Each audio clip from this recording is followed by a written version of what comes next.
agaasimaha guud ee wasaaradda shaqo-gelinta arrimaha bulshada iyo qoyska Somaliland oo uu heliyo gudoomiyaha maxadka tababarada ee hay'adda shaqaalaha dawladda Jamhuuriyadda Somaliland ayaa waxay shahaadooyin kala duwan gudoonsiyeen shaqaalaha wasaaradda shaqo-gelinta arrimaha bulshada iyo qoyska Somaliland kuwaas oo isugu jiray shaqaale dhameysay tababar xirfadeed iyo waliba shaqaalihii ugu wacnaa dhinaca shaqada sanadkii aynu soo dhaafnay. ugu horeyn halkaasi waxa ka hadlay agaasimaha waaxda shaqaalaha ee wasaaradda shaqo-gelinta arrimaha bulshada iyo qoyska Somaliland Umar Tukale iyo agaasimaha tababarada ee wasaaradda shaqo-gelinta arrimaha bulshada iyo qoyska Somaliland Amira Maxamed Cabdi.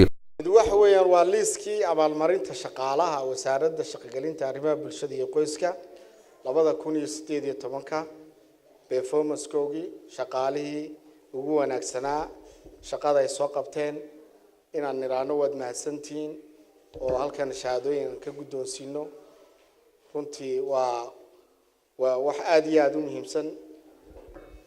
midna waxa weeyaan insha Allah hadii la yiraahdo waa liiskii shaqaalaha training u socday ilaa dhowr 20 cisho oo waaxyaha kala duwan ee wasaaradda oo muddo ku qaadanayay macadka shaqaalaha tababarka shaqaalaha dawladda gudoomiyaha maxadka shaqaalaha siyaasadda agaasimaha guud wasaaradda shaqo-gelinta arrimaha bulshada haddii ahaato 2018 tababaradii aan qaaday wasaaradda shaqo-gelinta waxa weeye weekniskii shaqaalaha ee wasaaradda kor loo qaadayo xirfadooda kor loo qaadayo skillskooda kor loo qaadayo marka aad bay ku mahadsan yihiin maxadka shaqaalaha inay siiyeen tababarada muddo 20 cisho oo certificate-kooda maanta ka bixin doona tababarada.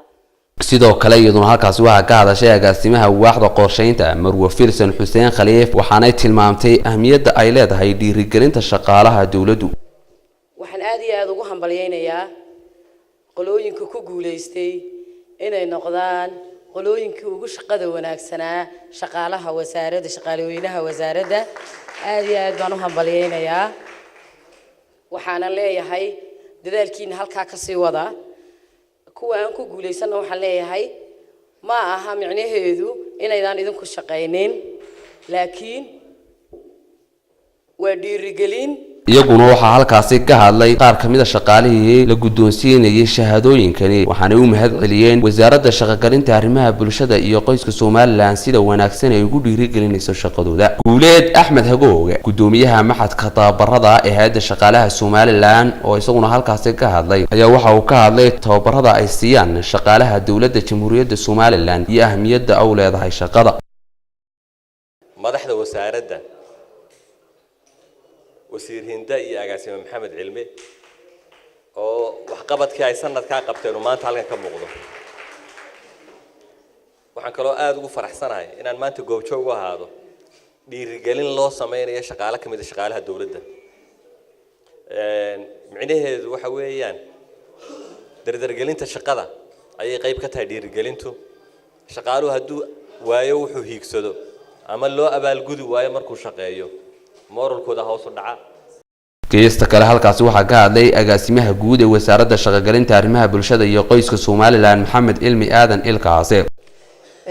ilaahay baa mahadle inaynu maanta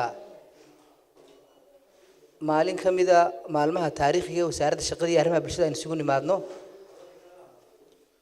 waxaynu ballan qaadnay shirkii shaqaalaha Soomaaliland ballan qaadin shaqaalaha la abaal marin doono soo ballan qaad horta inaga ma intaas laakiin waa laga yaabaa in badan oo idinkeedii kamidii inaydun hadallada madaxdu iska tiraahday ee aan fulin aad u aragtaan. waxaanu sameynay daraasad badan waxaanu sameynay tusaalahaan eegitaan anagu waxaan dadka ku xuleynay qofka akhlaaqdiisa joogitaaneed shaqadiisa attendance-kiisa report-ka xilli muu keenaa qorshaha xilli muu keenaa waxa weeyaan gobolada ugu wanaagsanaa ee aan shaqeynayay wala wada shaqeynayay waa gobolka Sanaag shacabka loo timo gobolka. ugu dambeyn waxa shahaadooyin kala duwan la gudoonsiiyay shaqaalihii soo dhameystay tababarada iyo waliba shaqaalihii ugu wacnaa shaqada sanadkii hore aynu ka soo gudubnay. Su'aab Cabdi Goole warbaahinta qaranka Somaliland.